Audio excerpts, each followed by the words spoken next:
ৰাজ্যত এতিয়া দীপাৱলীলৈকে মাজত মাত্ৰ কেইটিমান দিন বাকী থকাৰ সময়তে বিভিন্ন ব্যক্তিয়ে যি ফটকাক লৈ ব্যস্ত হৈ পৰিছে আৰু ঠিক তেনেদৰে নলবাৰী জিলাৰ বাঁহজেনী গাঁৱত আমি উপস্থিত হৈছোঁ।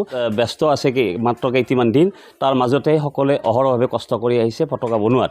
আৰু এই বাঁহজেনীৰ যি কাৰখানা, এই কাৰখানাত আমি উপস্থিত হৈছোঁ আৰু ইতিমধ্যে সামাজিক মাধ্যমত অসমৰ বিভিন্ন দল সংগঠনে ফটকা ফুটোৱা বন্ধ কৰাৰ আহ্বান জনাইছে।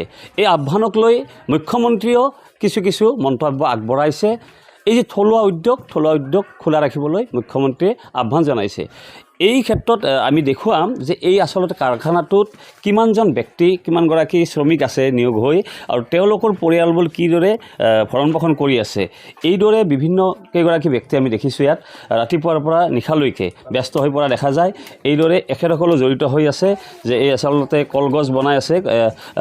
এই কলগছ যে বনাই আছে, আচ্ছা এইবিলাকৰ কিমান দৰ দাম হয়? দামী কম দামী আছে এইবিলাকৰ। আচ্ছা, এতিয়া বিভিন্ন দল সংগঠনে আহ্বান জনাইছে আচলতে ফটকা ফুটাব দীপাৱলীত মানা কৰিছে। এই ক্ষেত্ৰত আপুনি কি কয়? এইটো মানা কৰিব নালাগে আচলতে, কাৰণ আমি এতিয়া বছৰে ইয়াতে কাম কৰি আছোঁ। এনেকৈ মালিকে বাহিৰত মালটো গ'লে পইচা পালে আমাক দিয়ে, আৰু সেইমতে আমি পৰিয়ালবিলাক গোটেই দৰিদ্ৰ পৰিয়ালে সেনেকৈ পোহপাল দি খৰচ নি চলি আছোঁ। যদি এনেকৈ এইবাৰ বন্ধ হয় কেনেকৈ চলিম? আপোনাৰ ঘৰ ক'ত? মোৰ ঘৰ ইয়াতে। কি ঠাই এইটো? কি ঠাই বুলি? এইটো উত্তৰ চুবুৰী বুলি কয়, বাঁহজেনী উত্তৰ চুবুৰী। আচ্ছা, আন এগৰাকী আমাৰ শ্ৰমিক আছে ইয়াতে ব্যস্ত হৈ, তেখেতৰ পৰা জানিব বিচাৰিম। কি ক'ব আপুনি এই যে আহ্বান জনাইছে বিভিন্ন দল সংগঠনে?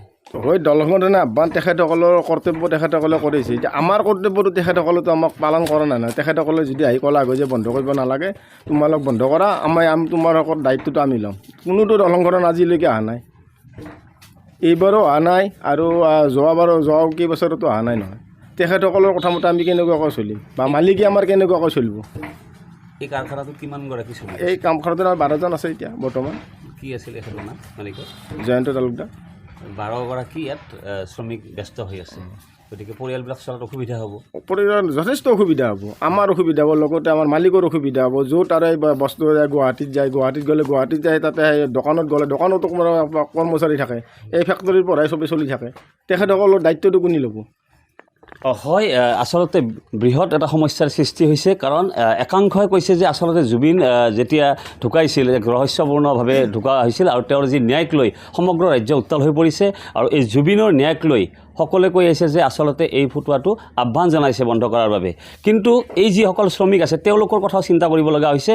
আনপিনে মুখ্যমন্ত্ৰীয়েও কৈছে যে আচলতে এইটো বৰপেটাৰ যিবিলাক থলুৱা শিল্প আছে, থলুৱা উদ্যোগ আছে, তেওঁলোকৰ স্বাৰ্থৰ কাৰণে আচলতে মুখ্যমন্ত্ৰীয়ে নিজে কৈছে তেখেতে তাত কিনিব বুলি কৈছে। আন দুগৰাকী ইয়াত আছে শ্ৰমিক, আচলতে কলেজীয়া ছাত্ৰ হয় তেওঁলোক। আচ্ছা, কলেজৰ পিছতো তেওঁলোকে আহি এইদৰে অহৰহভাৱে লাগি আহিছে। তোমাৰ কি নাম ভাইটি? ক'ত অধ্যয়ন কৰি আছে? দক্ষিণ নলবাৰী ক'লে। কি পঢ়ি আছে? ফাৰ্ষ্ট ইয়াৰ, প্ৰথম বৰ্ষ। হয়, এইদৰেই ছাত্ৰ ইয়াত জড়িত হৈ গাঁওখনত আচলতে শিক্ষাৰ লগতে সেই যে অধ্যয়ন কৰি যিখিনি সময় পায়, আজৰি সময়, আচলতে তেওঁলোক ব্যস্ত হয় নিজৰ কৰ্মত। আৰু এইদৰে আন এগৰাকী ব্যক্তি আছে, আমাৰ বাইদেউ এগৰাকী আছে, মই সতীৰ্থক দেখুৱাবলৈ অনুৰোধ জনাইছোঁ। এই বাইদেউগৰাকীও ইয়াৰে আচলতে শ্ৰমিক হয়। কি ক'ব আপুনি? হয়, আমি এখেতৰ ঘৰত কাম কৰোঁ, কৰ্মচাৰী। আমাৰ এখেতৰ ঘৰত যদি এই বোমাটো বন্ধ হৈ যায়, আমাক তেখেতে ক'ৰ পৰা পইচা দিব, হয়নে নহয়? আমি যিটোলৈ এখেতৰ ঘৰত কাম কৰোঁ, তেখেতে বোমা বন্ধ হ'ব নালাগে, বোমা মাৰিবও লাগিব। আচলতে জুবিনৰ যিখিনি আমি জুবিনৰ কাৰণে আমিও তেখেতকো ভাল পাওঁ। আমি যদিও দেখা নাই, গান চান গাই ভাল পাওঁ, তেখেতৰ কাৰণে আমিও দুদিন বন্ধ কৰিছোঁ, ছুটি লৈছোঁ। যাক জুবিনৰ বন্ধ হৈছে, তেতিয়াৰ পৰা আমি কৈছোঁ বন্ধ হ'লে আমি কেনেকৈ কাম কৰি খাম? আমাক কৰ্মচাৰীকেইটা পইচা দিব লাগিবয়ে না নালাগিব? কাম কৰিলে পইচা দিব লাগিব। সেইকাৰণে আমি ইয়াতে কাম কৰিব লগা আহিছোঁ। আমাক বোমাটো বন্ধ কৰিব নালাগে, তেখেতেও বন্ধ কৰিব নালাগে।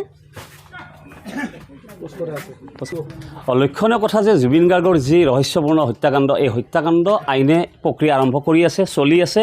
কিন্তু জুবিনৰ যি দুখক সমভাগী হৈ আচলতে এই কাৰখানাটো দুদিন বন্ধ হৈছিল, আৰু তেতিয়া এই শ্ৰমিকসকলে কৈছিল যে আচলতে কাৰখানা বন্ধ, দুদিন ছুটি লৈছিল। এতিয়া তেওঁলোক খুলিব লাগে, কিয়? কাৰখানা বন্ধ হ'লে তেওঁলোকৰ পৰিয়াল সংসাৰ নচলিব।